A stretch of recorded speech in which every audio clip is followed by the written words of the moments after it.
NEET का exam अगले Sunday को होने वाला है और आप सबने उसके लिए बहुत तैयारी की है। मैं अपने एक्सपीरियंस से आपको कुछ बात यहाँ पे शेयर करूँगा, जो एग्ज़ाम में आपको क्या करना है और क्या नहीं। साथ ही आपको ये भी बताऊँगा कि अगर आप लो भी स्कोर करते हैं तो घबराने की ज़रूरत नहीं है और ज़्यादा नर्वस होने की ज़रूरत नहीं है। हम लोग जो है पहले बात करते हैं एग्ज़ाम के बारे में। Free advice sounds easy until it costs you your seat. MBBS or engineering, one wrong choice and you're out. Don't leave it to chance. Choose Bodmis paid guidance now. Secure your seat. देखिए, कोई भी exam जो है वो आपके सिर्फ और सिर्फ नॉलेज को टेस्ट नहीं करता, आपकी कुछ और चीज़ों को टेस्ट करता है, जैसे है एक्यूरेसी, आपका स्पीड, टाइम मैनेजमेंट और आपका मेंटल टफनेस। ये बात आप समझ लीजिए कि टैलेंट सिर्फ और सिर्फ टैलेंट बड़ा रोल नहीं प्ले करता है, खास करके डिफ़िकल्ट सिचुएशंस में। इवन आप स्पोर्ट्स में देखिए, इवन आप किसी भी और फील्ड में, अभी एकेडमिक एग्ज़ाम्स की बात तो हम लोग करेंगे ही।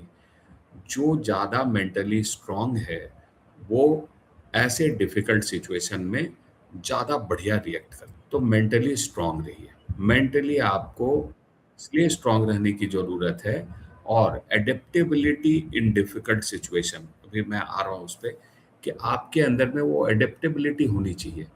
2025 में पेपर टफ हुआ, बहुत सारे लोग पैनिक कर गए, नर्वस हो गए। Your rank is fixed, but your decision isn't. MBBS or engineering, one wrong choice can cost you your seat. Be sure before you choose. Talk to Ashok sir. 1000 rupees online, 1500 rupees offline. Book your session now. ठीक है, human है, सबके साथ ये बातें होती है कि सिचुएशन जब भी डिफ़िकल्ट आता है तो डेफ़िनेटली आप, कोई भी डरता है, घबराता है, नर्वस होता है, सबके साथ होता है। कोई ऐसा नहीं है कि जो बेस्ट ऑफ द बेस्ट लोग हैं उनके साथ नहीं होता है। जो सबसे बढ़िया स्पोर्ट्स पर्सन भी है, अगर आप देखें कि बड़े से बड़े फुटबॉल प्लेयर भी ऐसे डिफ़िकल्ट सिचुएशन में पेनल्टी किक को भी मिस कर जाते हैं। सबके साथ होता है, मैं एक्सेप्ट करता हूँ कि ऐसा नहीं है कि हर कोई हर सिचुएशन में फ्लजेस करता है, लेकिन कुछ लोगों में ऐसी ट्रेट होती है, जैसे महेंद्र सिंह धोनी या कुछ लोग ऐसे जो फिनिशर्स हैं, जो आखिरी समय में काम रहते हैं और सिचुएशन में ज़्यादा एक्सेल करते हैं। तो आपको मेंटली स्ट्रांग रहना है, ये फ़र्क यही है। One missed update and your seat is gone. MBBS or engineering. Cutoffs change. Seats fill fast.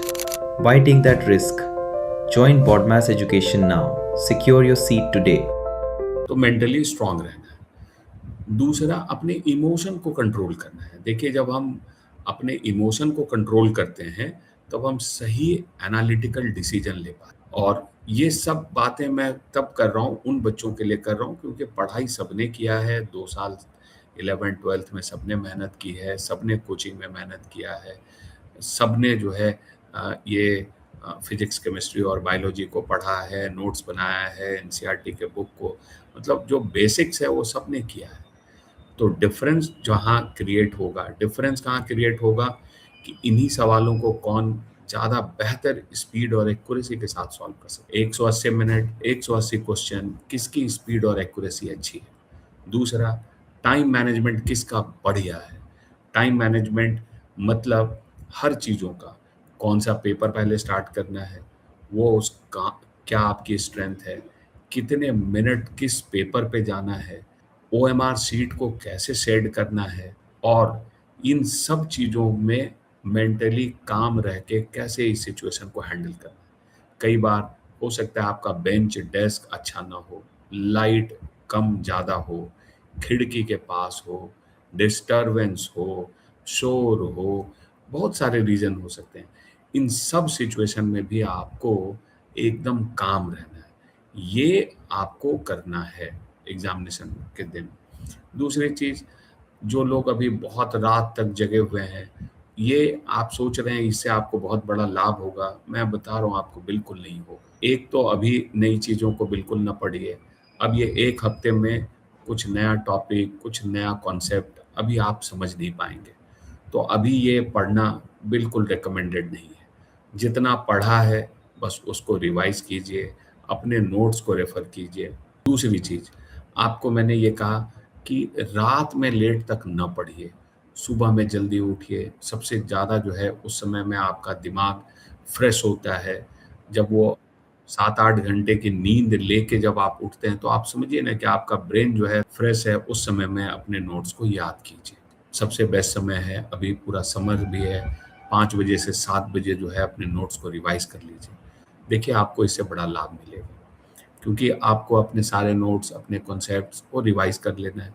रोज जो है जरूर बनाना है, मॉक टेस्ट रोज लिखना है। ये एकदम 100% आप इंश्योर कीजिए कि हर दिन, मतलब हर दिन आज से, कल से, कि दोपहर के 2 से 5 बजे आप टेस्ट लिखिए। वैसे ही सिचुएशन में बैठिए, अपने आप को 4 घंटे बैठने के लिए पूरा रेडी रखिए कि 4 घंटे आप लगातार बैठ सकते हैं। 1 घंटे पहले से भी 1 से 5 बजे तक, 1 बजे से आपको समझिए कि 1 बजे आप एग्जामिनेशन सेंटर में आप घुस जाते हैं, बैठते हैं, पानी पीते हैं।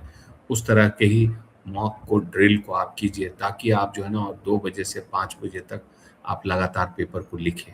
काम रहिए, टफ पेपर्स को हैंडल कीजिए। अब आपने इतने मॉक टेस्ट दे दिए हैं, अब आप आसान पेपर को छोड़ दीजिए, आप टफ पेपर्स को लिखिए और देखिए कि क्या आप इम्प्रूव हो रहे हैं। जो टेस्ट पहले भी लिख चुके हैं, ऐसे पेपर्स जिसमें आपके खराब नंबर आए, आप उन पेपर्स को दोबारा लिखिए और दोबारा से इस एक्सरसाइज को कीजिए। ये करना आपको, इससे आपको लाभ मिलेगा। ऐसे स्टूडेंट जिनका टारगेट सिर्फ क्वालिफाई करना है, वो अपने बायोलॉजी के कॉन्सेप्ट्स को, बायोलॉजी के नोट्स को, बायोलॉजी के उसको दोबारा रिवाइज कीजिए। तीसरी बार पढ़िए, चौथी बार पढ़िए और बायोलॉजी पेपर्स को सही ढंग से दीजिए, ताकि आप अपने टारगेट जो आपका 150 नंबर, 200 नंबर, वहाँ पहुँचने का प्रयास कीजिए। बिल्कुल पॉसिबल है, अगर आप ठंडे दिमाग से जाते हैं, बिल्कुल पॉसिबल है। ज़्यादातर जो छोटे एरर हैं, खास करके बायोलॉजी में, उस पे कंट्रोल कीजिए। अपनी एक्यूरेसी परसेंटेज को सही लाइए। जिनको गवर्नमेंट के लिए जाना है, और हमेशा पेपर के हिसाब से अपनी टारगेट को सेट कीजिए। बहुत डिफ़िकल्ट पेपर है, उसमें आप सोच रहे हैं मुझे 650 टारगेट लगाना है, तो वो आप थोड़े से अपने आप को ओवर प्रेशराइज़ कर रहे हैं। अगर पेपर आसान है, डेफ़िनेटली टारगेट कीजिए कि 650, 660, 670। लेकिन अगर पेपर बहुत डिफ़िकल्ट है, तो इवन 600, 610, 620 भी आपका अच्छा स्कोर है। हमेशा आप जानते हैं, आप सबसे बेहतर आप अपने आप को जानते हैं, अपनी एबिलिटीज़ को जानते हैं, अपनी तैयारी को जानते हैं। तो आप जो है उस हिसाब से जाइए। हमेशा रियलिस्टिक टारगेट सेट कीजिए। जहाँ तक अभी आपको, जो आपने टारगेट, जिसके लिए, सबके लिए अलग-अलग टारगेट है। सेट योर रियलिस्टिक गोल। ये बात देखिए, बहुत लोग आपको मोटिवेशन के नाम पे बहुत सारी चीज़ें बात करेंगे, लेकिन इंसान खुद अपनी बारे में सबसे बेहतर जानता है। मैं हमेशा इस बात के लिए, हर किसी का टारगेट अलग है। किसी के लिए टारगेट 500 नंबर है, किसी के लिए 400 है, किसी के लिए 600 है। अगर आप एससी हैं, एसटी हैं, आपके पास कोई किसी स्टेट का डोमिसाइल है, गोवा के हैं, हिमाचल के हैं, उत्तराखंड के हैं, पंजाब के हैं, वेस्ट बंगाल के हैं, कोई कर्नाटक का है, तेलंगाना का, आंध्रा का, जो आपके स्टेट कोटा में, जहां आपको प्राइवेट कॉलेज में भी जो गवर्नमेंट सीट है, उसके लिए जो आपने टारगेट सेट किया है, सेट रियलिस्टिक टारगेट। और जो आप जिस जोन पे लगातार आ चुके हैं, जहां आपने अपने परफॉर्मेंस को इतने दिनों में दिखा दिया है कि जिसका जो टारगेट है 500, 550, 600, 650, सबके लिए एक ही टारगेट तो है नहीं।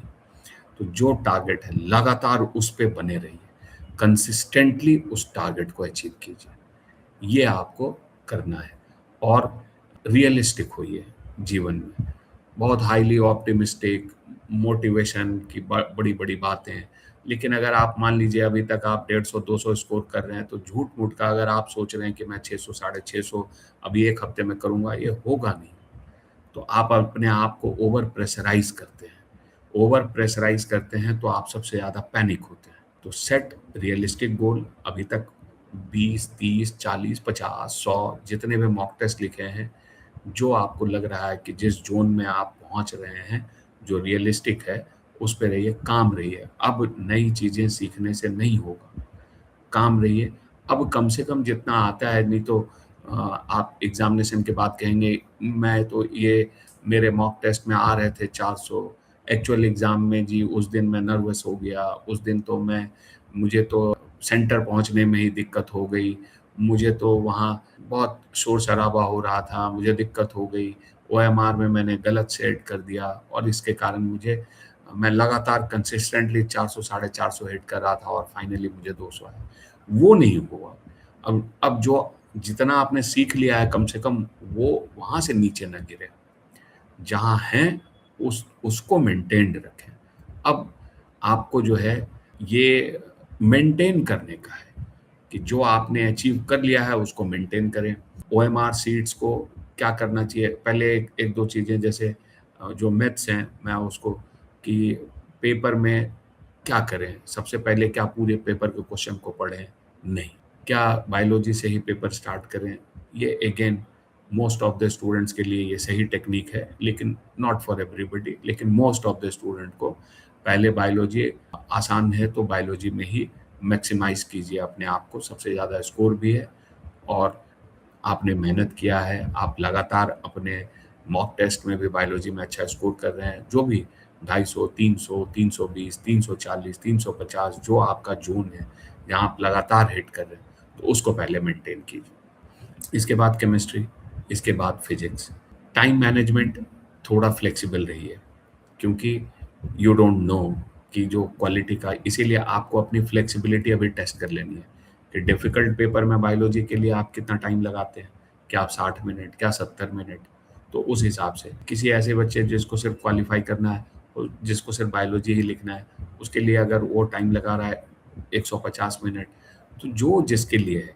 और कोई जो आउटस्टैंडिंग स्टूडेंट है, अगर वो 40 मिनट लगा रहा है, तो जिसके लिए जो टाइम फ्रेम है, एक टाइम फ्रेम है डिफ़िकल्ट पेपर का, एक टाइम फ्रेम है आसान पेपर का, जो रेंज है।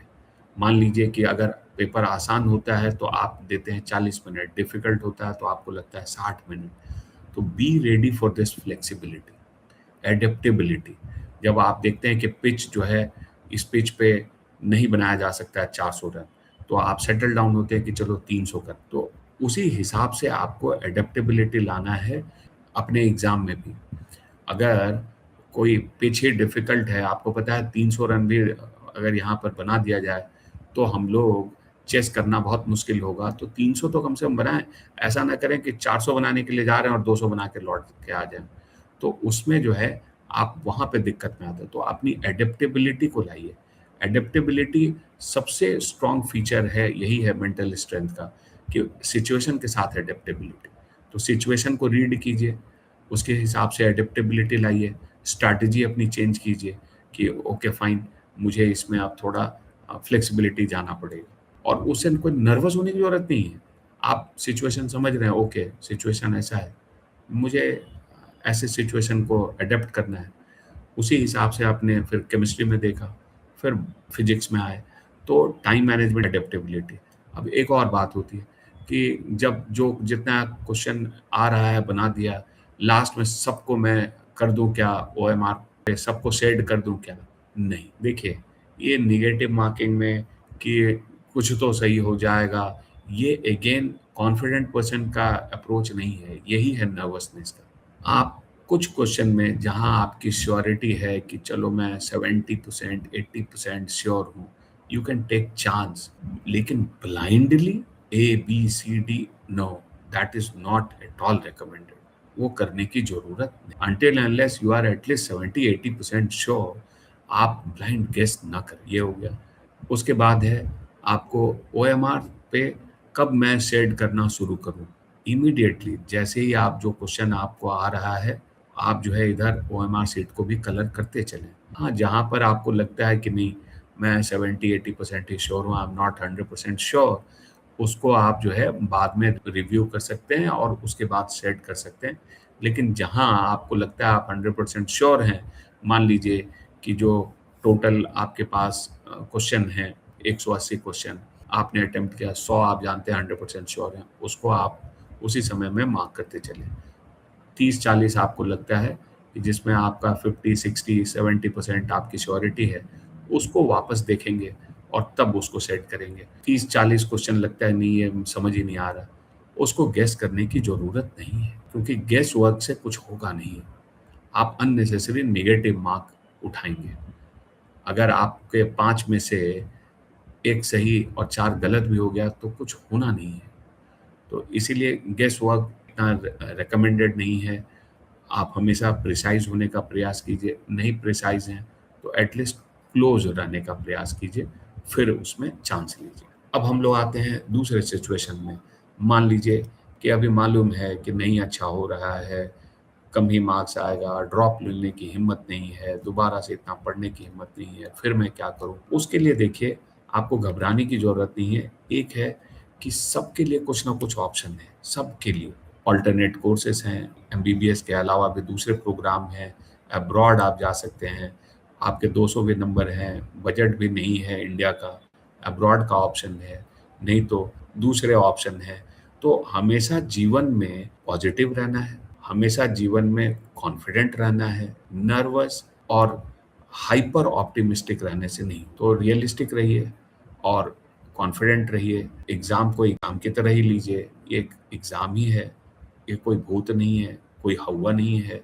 और आराम से रात में 11-12 बजे सो जाइए, सुबह उठना है, रिवाइज़ करना है, 6 घंटे तो डेफ़िनेटली सोना है, 11 बजे से 5 बजे सोइए, ये सोना ज़रूरी है। अगर सोते नहीं हैं, उससे आपको और तकलीफ़ होगी और आप ज़्यादा संभावनाएँ हैं कि आप जाके नर्वस होंगे एग्ज़ाम के दिन। तो ये बेसिक चीज़ों का ध्यान रखिए। ओवर स्ट्रेस मत लीजिए। अल्टरनेट कोर्सेज़, एमबीबीएस अब्रॉड, मैं ये नहीं कह रहा हूँ कि ये है तो अभी उसके बारे में सोचना है। अभी उसके बारे में सोचने की ज़रूरत नहीं है। You give your best shot. आप जो है पहले 3 तारीख को एग्ज़ाम लिखिए, अपना बेस्ट परफ़ॉर्म कीजिए, उसके बाद ये सारी बातें सोचना है। ये भी नहीं है कि एकदम इसके बिना तो बस ये नहीं होगा तो ऐसे, ये इतना आपको स्ट्रेस लेके सोचने की ज़रूरत नहीं। डेफ़िनेटली मॉक टेस्ट आप लिख रहे हैं, मॉक टेस्ट से आपको एक अपना पैटर्न भी पता है, आपको मालूम है आपकी अपनी एबिलिटी, आपको पता है आप कहाँ तक जा सकते हैं, कितना आप इम्प्रूव हो सकते हैं, या कम से कम जहाँ हैं वहाँ तो रिटेन करें। अगर आ रहा है मेरा 500 नंबर तो कम से कम मैं 500 नंबर रिटेन करूँ। क्या मैं 10-20 नंबर इम्प्रूव कर सकता हूँ अगले 1 हफ्ते में?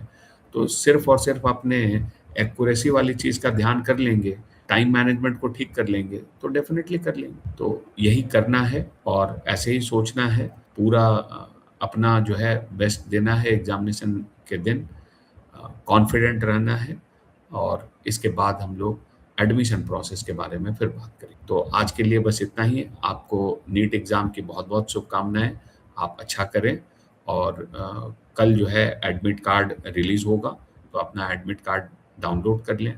नीट एग्ज़ाम के दिन के लिए क्या ले जाना है, क्या नहीं ले जाना है, एनटीए ने वो जारी कर दिया है। हमारे भी चैनल्स पे पड़े हैं, वो देख लीजिए कि आपको क्या कैरी करना है, क्या नहीं करना है और किस तरह से एग्ज़ामिनेशन हॉल में जाना है, वो एक और वीडियो में मैं आपको बता दूँगा। पर अभी आपको यही करना है, रोज़ मॉक टेस्ट लिखिए, कॉन्फिडेंट रहिए और चीयरफुल रहिए। नीट एग्ज़ाम है, ये it's a just one exam और अगर आपने पूरी मेहनत की है, तो definitely you will score good marks. So think positively about the NEET exam और जो अभी तक आप कर रहे हैं, जो टेस्ट लिख रहे हैं, बस उसको पूरे कॉन्फिडेंस के साथ अप्रोच कीजिए। All the best.